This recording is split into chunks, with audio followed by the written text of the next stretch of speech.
saya mulai curiga waktu dia sudah lebih 2 tahun, Pak, papahnya terutama kan. Dia tuh suka main di dalam lemari, Pak. Waduh. Tengah malam. Harus kita perhatikan, Pak, kalau anak kecil sudah fokus satu benda. Misalnya mobil kan biasanya kalau anak kecil paling kan seharusnya dimainkan kan. Ini enggak, Pak. Dia ambil mobil-mobilannya terus dia cuma putar rodanya sambil dia tidur atau setangnya. Saya menerima, Pak, cuma saya takut. Saya takutnya suami saya yang tidak menerima. Anak kita ini punya dunia sendiri, anak kita ini spesial. Tidak apa-apa, ini rezeki kita. Masya Allah. Di situ saya tidak kuat, Pak. Ini anak saya, ini rezeki saya.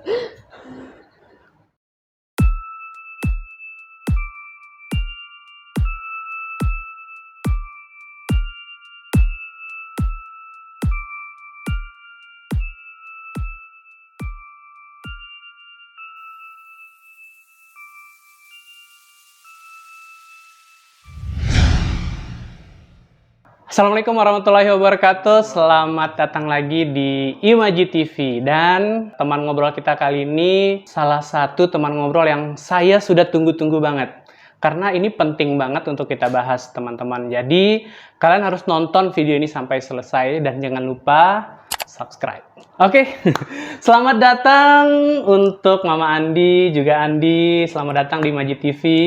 Gimana kabarnya, Andi? Baik. Mama Andi gimana? Alhamdulillah baik. Oke, jadi teman-teman, Andi ini sebelum Andi mengenalkan diri ya. Jadi Andi ini dulu adalah salah satu murid di sekolah tempat saya ngajar. Jadi nanti kalau kita ngobrol, saya akan nyebut diri saya sebagai Pak Guru, itu jangan heran. Oke, jadi Andi ini adalah salah satu murid di sekolah tempat kami dulu, salah satu murid yang istimewa, yang kalau saya ngelihat ya perjalanannya mulai dari kelas 1 sampai kelas 6 itu luar biasa banget, dan menurut saya itu perlu banget untuk diketahui oleh orang-orang supaya menjadi inspirasi gitu loh, supaya menjadi motivasi buat orang tua di luar sana yang mungkin punya anak ya seperti kakak Andi ini. Jadi bagian-bagian dramanya mungkin bisa dilewati gitu kan setelah menonton video ini, dan bisa langsung menemukan gimana sih cara yang tepat untuk menangani, untuk membersamai dia seperti itu. Jadi hari ini ada Mama Andi di sini. Terima kasih Mama Andi udah mau datang dan siap ya berbagi di sini. Asik, lebih teratur ya sekarang. Karena sudah ada Angga.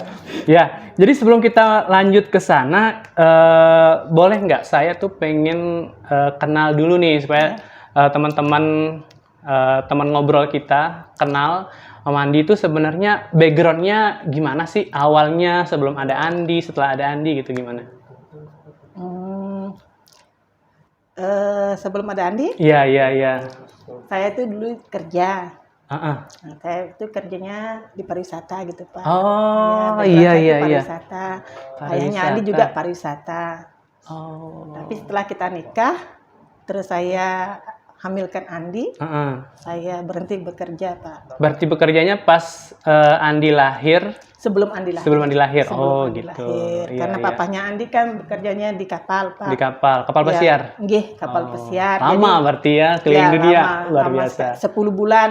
Dulu 1 tahun sekali, sekarang 10 bulan sekali beliau pulang gitu. Jadi beliau bilang berhenti dah bekerja gitu, supaya ada yang ngurus total anaknya nanti gitu. Iya. Berarti kayak apa ya? Jadi begitu Andi lahir, berarti nggak terlalu berat, maksudnya kan ada orang yang begitu anaknya lahir tuh harus meninggalkan kerjaan gitu. Jadi emang sudah dari awal memutuskan untuk menjadi ibu rumah tangga ya. Sebenarnya berat, Pak. Berat Pak Guru. Berat kita memutuskan untuk berhenti bekerja itu berat. Soalnya kita biasa sudah bekerja kan. Saya bekerja itu sudah lebih 7 tahun. Oh. Ya, saya bekerjanya sudah expert berarti di bidangnya. Oh, sudah ahli. Iya, udah ahli. Udah ahlinya terus tapi karena mau fokus jadi ibu rumah tangga, jadi saya harus mengikhlaskannya. Benar. Dan akhirnya setelah menikah, kemudian hamil, kemudian kakak Andi lahir, itu tahu Kakak Andi ini punya keistimewaan ini sejak umur berapa? Apakah sejak lahir udah langsung tahu atau gimana? Belum, kalau anak autis tidak bisa dia didiagnosis mulai kalau anak autis itu tidak bisa kelihatan waktu kita hamil, Pak Guru. Oh, gitu. Tidak bisa kita Tidak tahu. ada yang aneh gitu. Tidak ada yang aneh. Tidak ada yang aneh. Kita hamilnya normal seperti biasa. Terus Andi juga lahirnya normal. Berat badannya bagus, 3,5. Iya, kelihatan sekali ya sampai sekarang badannya bagus ya. 3,5 kilo, Pak. Oh, sehat. Sehat. Terus nih panjangnya juga 54 cm. Andi tinggi, panjang, dia masuk di kelas bayi gitu. Terus cuman tumbuh kembangnya waktu itu agak lamban, Pak. Mulai dari bayi itu? Bayinya enggak. Oh, pas sudah mulai ini ya? Setelah mulai dia belajar untuk duduk. Oh iya. Badannya Andi tuh dia lemas, Pak, karena dia gemuk, terus dia tuh lemas gitu. Dia tidak, kalau bayi biasa kan gemuk, agak kekar badannya, tegak gitu. Tegak. Si Andi tuh seimbang lemas. gitu. Si Andi tuh tidak bisa ngimbangin badannya yang gemuk. Jadinya dia belajar duduk itu pakai bak. Saya taruhin bantal di kiri kanannya untuk dia duduk kan. Nah, jadi seperti itu dia belajar duduknya. Terus seharusnya dia sudah bisa duduk, dia belum bisa duduk. Terus dia seharusnya belajar merangkak, dia tidak bisa merangkak. Dia tidak merangkak, Pak Guru. Terus dia belajar berjalan seperti anak normal kan. Tapi langsung jalan ya, nggak merangkak. Nah, benar Pak Guru, dia tidak merangkak.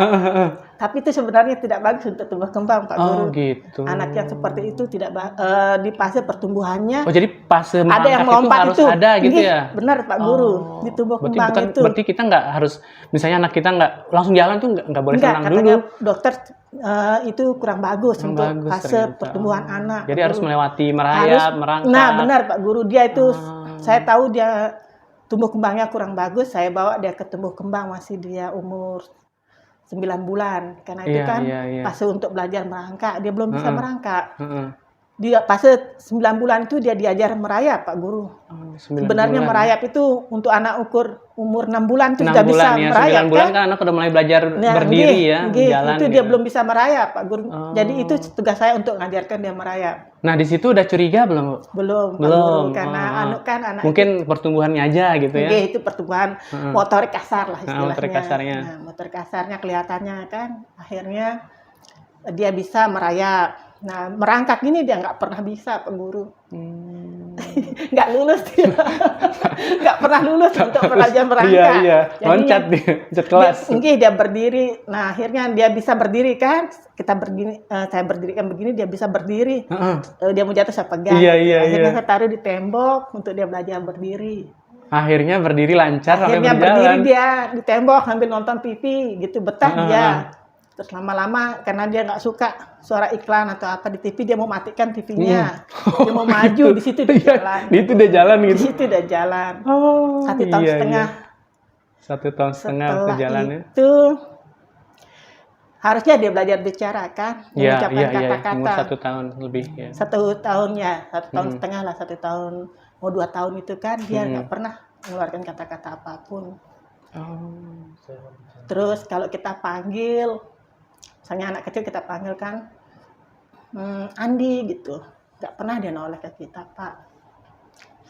Terus kalau kita mau pergi, kalau anak kecil kan umur 2 tahun, mamanya pergi atau papanya pergi, pasti mau ikut atau nangis atau apa, dia nggak pernah, Pak. Dia ngeliat aja, dia lihat gitu, dia nggak nangis, dia nggak bilang apa-apa. Nah di situ, tapi katanya kakek neneknya atau orang tua yang zaman-zaman dulu kan, orang tua saya termasuk biasa terhadap anak-anak gitu. Terlambat bicara itu juga biasa katanya. Iya. Kan banyak anak yang bicaranya telat, jalannya telat. Jalannya gitu kan, telat, bicaranya telat, itu sudah biasa gitu kan. Tapi saya mulai curiga waktu dia sudah lebih 2 tahun, Pak, papahnya terutama kan. Dia tuh suka main di dalam lemari, Pak. Waduh. Tengah malam dia masuk lemari, Pak Guru, ya. Dia bangun tengah malam gitu? Iya, dia bangun tengah malam kan, saya nggak tahu dia bangun, Pak. Terus saya sadar pas saya nggak ada tempat tidur dia nggak ada. kan kaget, mana anak ini gitu kan. Tapi saya lihat pintu kekunci. Saya buka lemari, ternyata Andi lagi tidur dia. Bukan Pak, lagi mainin gantungan baju lagi begini gitu. Tengah malam lagi. Tengah malam, terus dia tuh paling suka main di lemari sama di dalam kulkas. Semua barang saya di dalam kulkas itu dia keluarkan larangnya. Belum 3 tahun. Belum 3 tahun. Ya belum saya tahu dia. Belum saya tahu dia. Iya kan aktif kan. Iya. Belum saya tahu kalau dia aktif juga kan.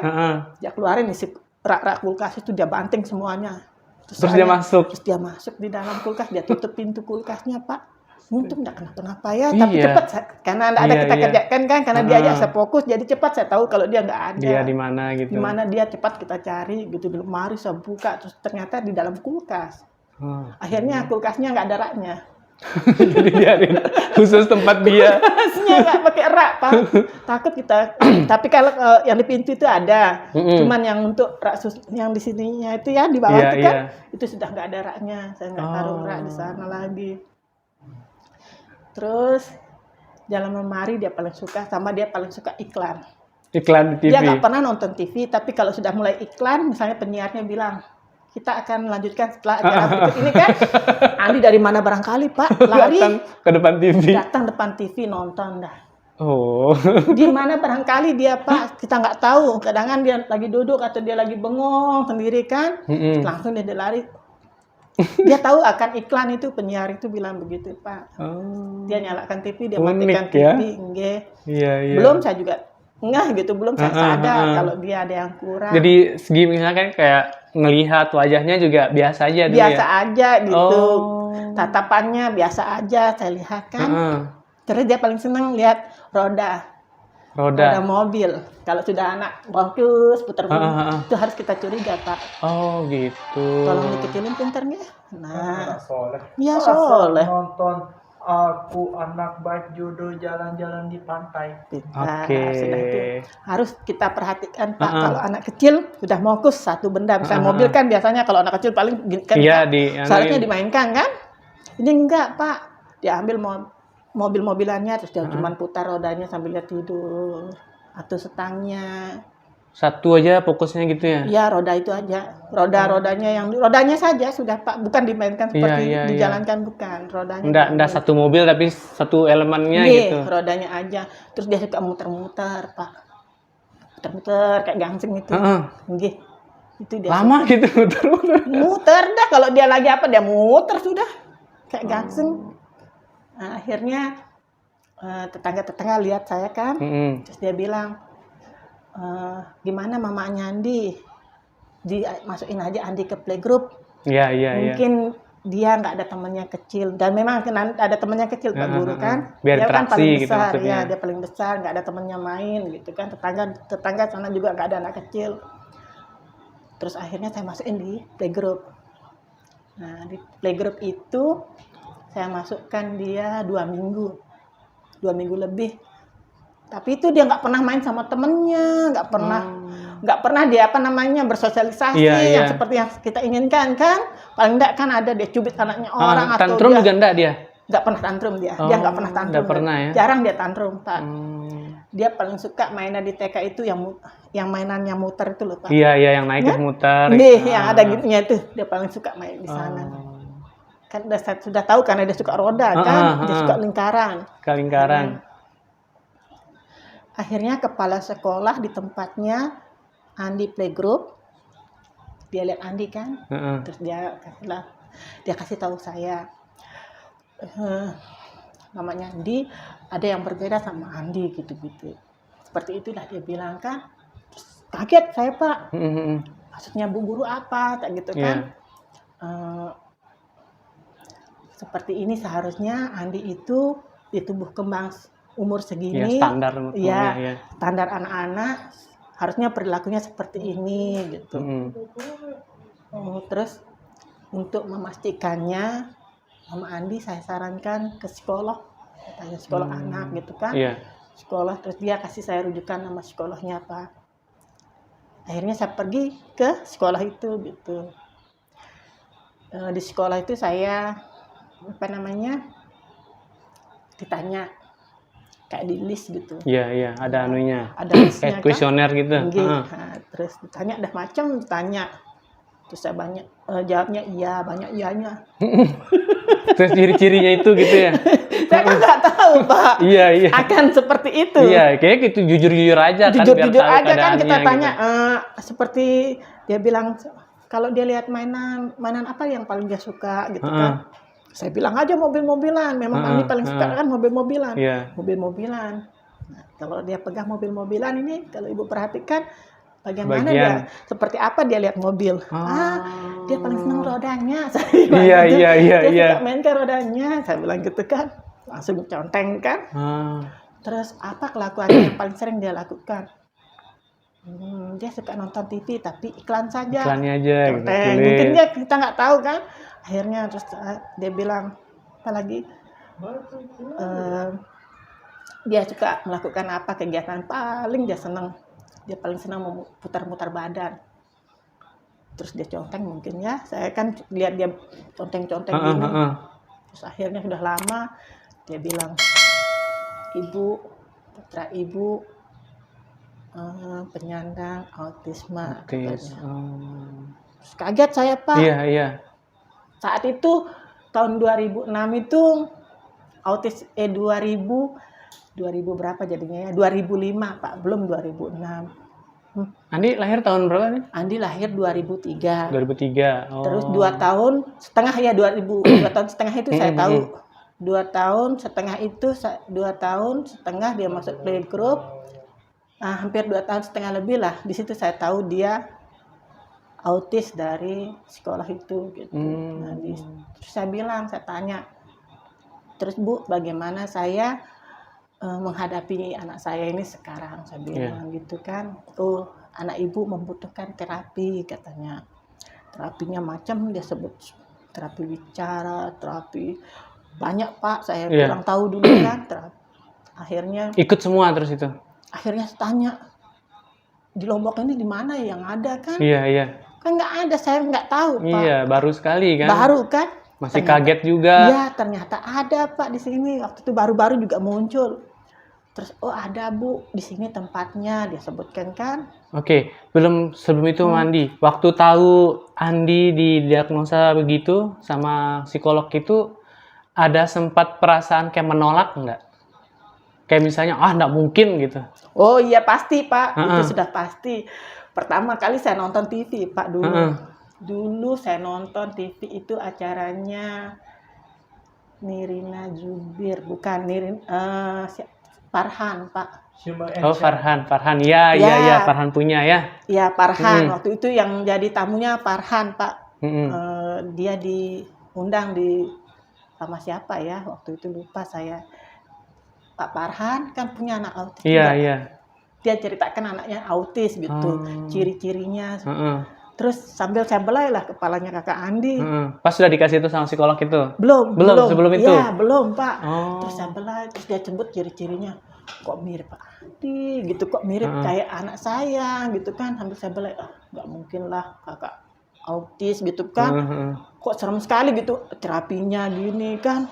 Terus dietnya dia bilang kan. Terus akhirnya kok berat sekali, kasihan gitu kan. Pas saya dikasih tahu sama psikolog itu kalau anak saya sendiri autis, nangis saya, Pak. Nangis saya, nangis saya. Apa ya, saya tidak nyangka aja. Iya. Kalau dia akan begini gitu. Dia akan autis gitu, dia akan langsung kebayang ya gimana nanti. Iya, gimana nanti besarnya gitu kan. Terus di mana terapinya kan kita nggak tahu. Di sini kan masalahnya kita kan Mataram kecil gitu, Pak. Dan kita baru menghadapi belum tahu info apa-apa gitu. Belum tahu info zaman dulu lah gitu. Kita ya kan untuk autis itu baru-baru itu, Pak. Masih baru autis itu. Akhirnya saya pergi ke tempat terapi yang ditunjuk sama sekolah itu. Banyak di sini waktu itu ada 3 tempat terapi di sini, Pak, waktu itu. Saya pergi ke tempat yang pertama full. Iya. Ke tempat yang kedua full. Waduh, artinya banyak ya? Banyak ternyata, Pak. Ternyata saya pikir banyak gitu. Terus akhirnya saya pergi ke tempat yang ketiga. Nah, adalah kelas yang untuk Andi bisa masuk gitu. Ada jadwalnya. Akhirnya saya ke sana. terus dikasih Andi jadwal. Di sana saya bertemu dengan ibu-ibu yang punya putra juga. Jadi punya teman berjuang nah, gitu ya. gitu, yang lebih dahulu sama saya senior. gitu. Seniornya, senior saya gitu Iya. kan. Akhirnya sering saya dikasih pinjam buku, Pak. Buku-buku tentang autis, dietnya. Oh, ada dietnya juga. Nggih, ada dietnya. Dietnya ketat, Pak. Tidak boleh gluten, terigu dan tidak boleh susu. Terigu dan keturunannya kayak autoimun ya. Nggih, autoimunnya. Terigu dan turunannya, susu dan turunannya, keju dan lain-lain berarti nggih, nggak itu boleh kan keju ya. nggak boleh juga karena turunan susu. Gula gimana gula? Gula khusus gulanya dia, Pak. Iya bener dah, kayak Khusus, autoimun banget dah. Garamnya khusus, gulanya khusus. Terus apa namanya, makanannya juga khusus. Ada satu merek yang memang dia untuk tidak mengandung gluten dan tidak mengandung apa namanya lagi satu gluten sama susu. Ya, itu susu sapi ya. Ya, yang sapi dia susu nggak sapi. boleh. Dia alergi sapi. Artinya kan punya anak yang istimewa gini kan sesuatu yang kalau kita lihat ya berat banget. Mulai dari tenaga, biaya, waktu. Benar, gitu. harus fokus. Nah, terus yang bikin Mama Andi ini kalau saya lihat beda gitu dari yang lain gitu. Maksudnya ibu-ibu yang lain tuh oke. Kadang ada yang masih anaknya udah bertahun-tahun, ketahuan ada autis, ada gangguan, segala macam. Tapi masih kayak memaksa anaknya ini harus, dia bisa kok, dia normal kok gitu. Jadi kayak menerima gitu loh. Belum mau menerima pagi. Nah, Mama Andi tuh momen menerimanya itu langsung menerima atau ada berjuang dulu, apa dulu gitu, berat gimana dulu? Sebenarnya gitu. Waktu dikasih tahu kakak Andi autis itu, saya menerima, Pak. Cuma saya takut. Saya takutnya suami saya yang tidak menerima. Oh iya benar. Karena papanya Andi kan jauh. Papanya Andi belum tahu. Kalau anaknya autis. Iya. Papanya Andi pulang. Ini tisu. Potongnya, Pak. Saya ikut nangis. Aduh. Nggak apa-apa, Bu. Nggak apa-apa. Nggak apa-apa. Jadi kita jadi tahu bahwa nggak segampang itu gitu loh. Apalagi kan ini ada 2 kepala ya di keluarga dan nggak tinggal satu tempat gitu loh. Jadi momen kita memberitahu itu pasti momen yang berat kan, gimana terima nggak gitu. Tapi pada akhirnya gimana bapaknya Andi? Pertama kali itu kan papanya Andi pulang, Pak. Saya sudah terapi Andi. Saya sudah terapi Andi berjalan 3 bulan waktu itu, Pak. 3 bulanan sudah saya terapi Andi. Andi ini terapi saya penanganannya saya sudah duluan. Saya terapi Andi 3 bulan. Di tempat terapi itu 2 jam 1 hari, Pak. Dan selama seminggu, Senin, Selasa, Rabu, Kamis, Jumat, Sabtu, hari Minggu saja dia tidak terapi. 1 hari 2 jam. 2 jam. Terus papanya Andi pulang, terus papanya Andi bertanya, ada apa dengan anak saya, katanya kan. Saya kasih dia buku, Pak. Oh iya ngasih tanya gitu. Ya kan buku-buku, terus yang udah saya baca, terus yang saya fotokopi kan. Ini dia anaknya, saya bilang. Dia bilang, dia kenapa anak saya? Jangan, saya nggak mau baca buku, saya mau tahu dari kamu langsung. Iya. Terus saya bilang, anak kita ini dia autis. Apa itu, katanya papanya Andi kan. Terus saya bilang, anak kita ini punya dunia sendiri. Iya. Istimewa gitu. Iya, anak kita istimewa. Anak kita ini punya dunia sendiri. Anak kita ini spesial. Terus papanya dibilang, apa yang udah Hana lakukan? Terus saya bilang, saya sudah terapi dia. Saya sudah jalan terapinya sudah 3 bulan. Oh, katanya Papa Andi. Gak apa-apa, katanya. Itu Mama Andi tuh beneran gak apa-apa atau sedih gitu kan? Sambil dia peluk Andi. Oh iya. Gak apa-apa, ini rezeki kita. Masya Allah. Heeh. Di situ saya tidak kuat, Pak. Ini tisu. Pas dia bilang ini rezeki saya. Siapa?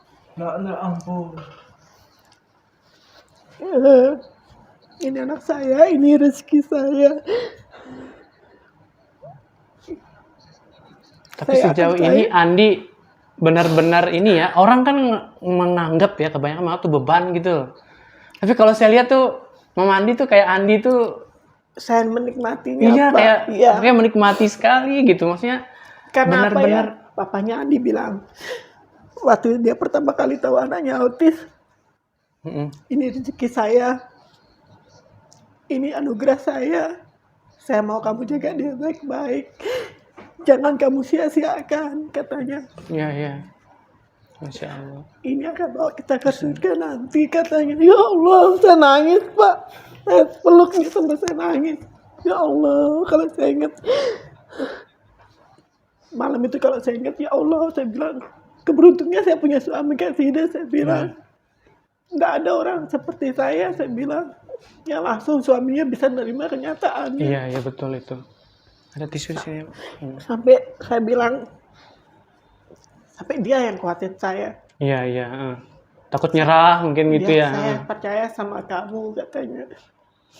Makan jaga titipan ini. Sampai dia gituin saya, Pak. Karena saya taunya saya tetap akan berlayar cari uang. Saya cuma taunya cari uang aja. Iya. Saya serahkan semua sama kamu, jaga dia baik-baik, katanya.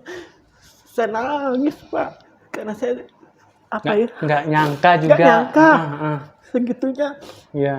Kok dia yang bisa nerima gitu langsung, sedang saya aja saya takut, Pak. Iya. Karena saya takut dia tidak terima anak kita kan.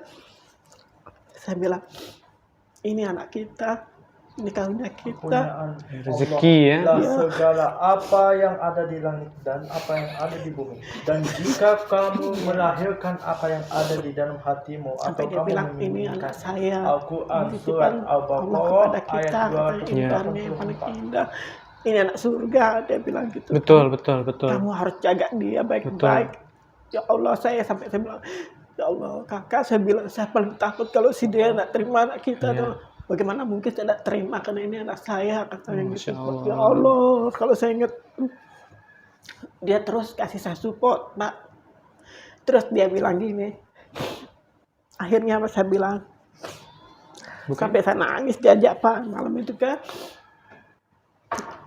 Terus dia bilang, sekarang sudah dia bilangnya yang penting kita saling menerimanya. Iya. Ini kita harus percaya kalau ini Udah klop ya. Orang tua tuh harus menerima anaknya, Pak. Jadi berangkat sama-sama, jalan sama-sama gitu. Jadi ringan. Harus ikhlas kita terima dia, Pak. Iya. Jadi kita tidak malu. Jangan sampai kita malu, katanya. Iya.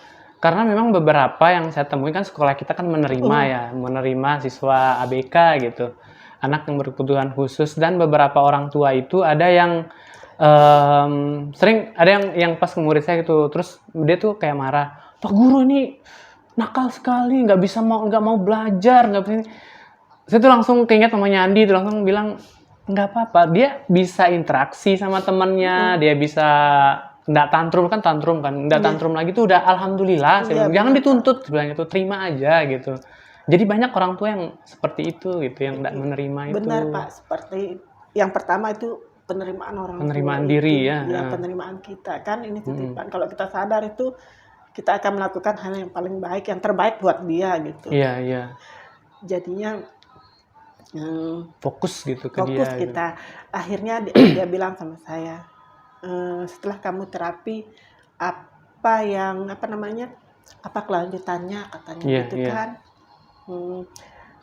Terus saya bilang, saya belum tahu, Kak, saya taunya baru terapi saja, saya bilang gitu. Nah, terus akhirnya saya ketemu sama terapis itu kan, tempat saya terapi itu senior, bapak yang terapis kita itu.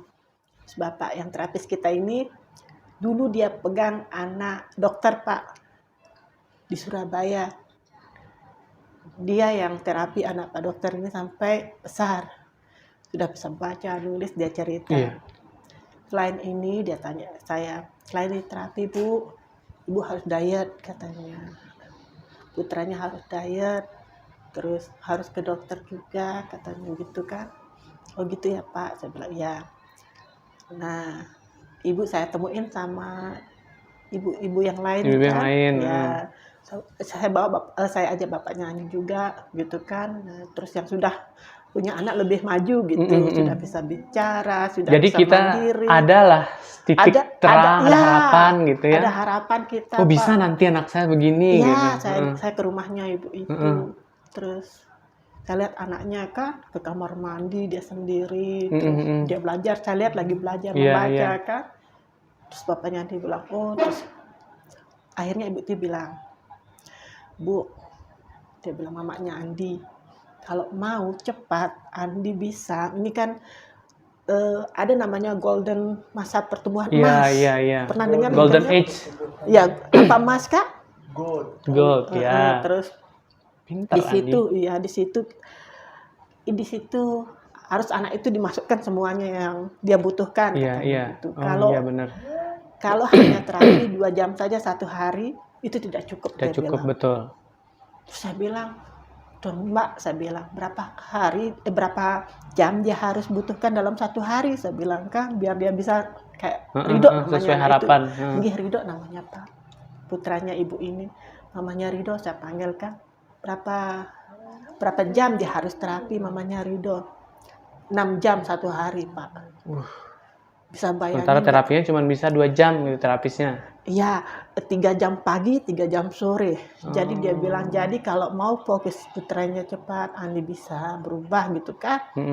Sama Andi harus mengambil terapis 1 bawa pulang ke rumah. Oh gitu. Oh gitu ya, saya sudah bayangkan Pak biayanya waktu itu. Iya pasti mahal banget itu.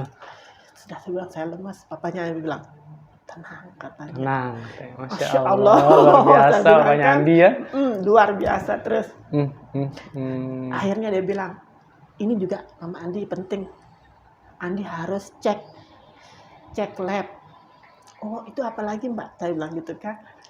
Diambil nanti itu darah, urin, sama rambutnya. Cek apa namanya ya? DNA ya? Apa ya? Bukan, dikirim nanti dia dari rambutnya, dari darahnya itu kita tahu dia Pak. Kalau Andi itu alergi apa? Oh, iya alerginya ya. Kalau dari rambutnya itu apa vitamin yang dibutuhkan? Urinnya apa ya? Waktu itu saya lupa Pak. Terus saya bilang itu cek labnya di mana Mbak? Saya bilang gitu kan. Oh di Surabaya. Saya sudah bayangin lagi uangnya apa? Iya. Bayangin aja kan. Lagi. Belum kita cek lab Pak. Iya. Belum kita biayanya biaya kan? Transport tinggalnya.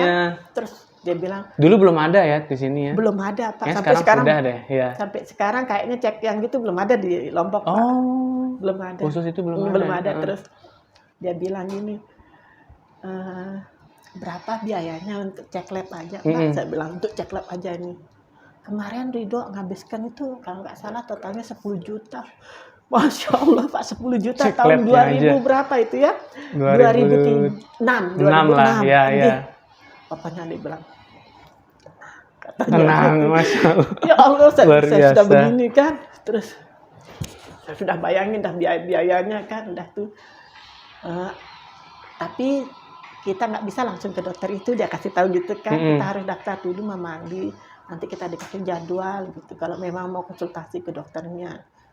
Oh iya, terus dikasih tahu alamat dokternya, nomor teleponnya kan, rumah sakitnya. Akhirnya pulang kita. Gimana ini Kak? Saya bilang gitu. Biayanya luar biasa adalah. Tenang saja, pasti ada jalannya kalau memang buat anak kita. Iya. Gitu kan. Luar biasa keyakinannya. Nggih, langsung dia telepon Pak rumah sakitnya Surabaya. Langsung kita nginep pergi ke Surabaya itu. Terus kita cari rumah sakitnya, ketemulah dokternya. Nah setelah ketemu dokter itu kita agak tenang Pak, kita konsul kan, konsultasi aja, konsultasi. Di situ kita tahu memang kalau anak kita ini autis yang murni dia Pak. Murni autis. Dia tidak ada temennya, dia tidak double. Tidak ada tuli, tidak ada bisu dan lain sebagainya. Tidak ada spesial yang lain. Iya. Pure autis saja gitu. Pure autis saja, jadinya lebih cepat dia Pak, lebih cepat perkembangannya. Kalau double itu double ganda atau ganda kan, ganda untuk spesialnya ganda gitu kan. Itu agak lamban. Yang berat ya. Itu yang berat gitu. Di situ terus dilihat tumbuh kembangnya pantas dia lamban, Pak, karena model kakinya Andi yang bikin dia lamban. Kakinya itu tidak seperti kaki kita, telapak kaki kita, Pak. Coba perhatikan. Oh iya ya, dia agak. Iya. Ini sebenarnya dia harus pakai sepatu untuk belajar jalan anak yang memang maaf ya, yang tuna daksa yang belajar jalan. Iya, yang sipi kakinya. Iya. Itu sepatunya ada cembungnya di dalam, Pak.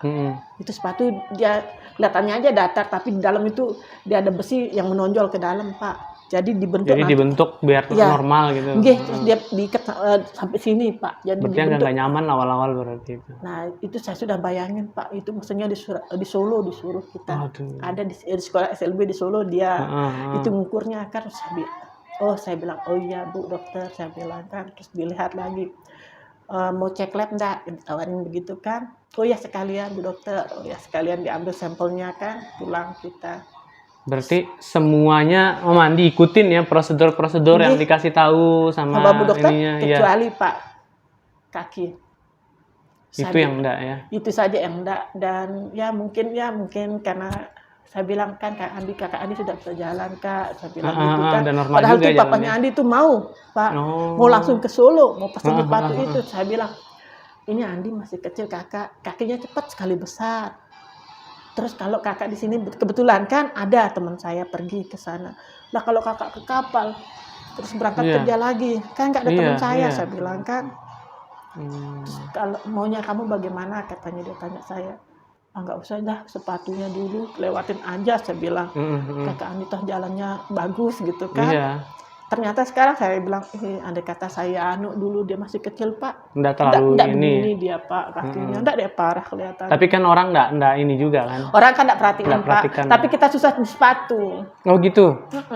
Sepatunya nggak bisa dia yang agak lancip gitu, Pak. Model depannya harus dia lebar. Iya. Terus dia nggak bisa dia model-model gitu. Dia harus nyaman di kakinya dia. Dia harus lemas gitu. Model kakinya. Benar. Ya. Terus ini yang penting juga, Andi kan memilih sekolah di sekolah negeri. Ya, itu alasannya apa itu? Kenapa memilih sekolah negeri bukan ke SLB gitu, SD-nya ini? SD. Apakah keputusan sekolah di SD negeri itu keputusan yang akhirnya disyukuri atau disesali gitu? Ya Allah, Pak, itu paling disyukuri. Menerima atau ada gimana gitu? Ada mamanya Andi tiap hari di kelas gitu? Nah, kalau saya nggak tahu ya perasaan bu gurunya tiap hari ada saya. Ayat berapa dia, Kak? Ayat berapa itu? 255 Al-Quran surat Al-Baqarah. Al-Baqarah, Masya Allah, keren. Ya benar, karena waktu saya hamil Andi, saya suka makan ikan, Pak Guru, karena banyak omega 3-nya kan. Iya, kita pikir akan bagus kan. Ikan dan hasil laut saya paling senang kan.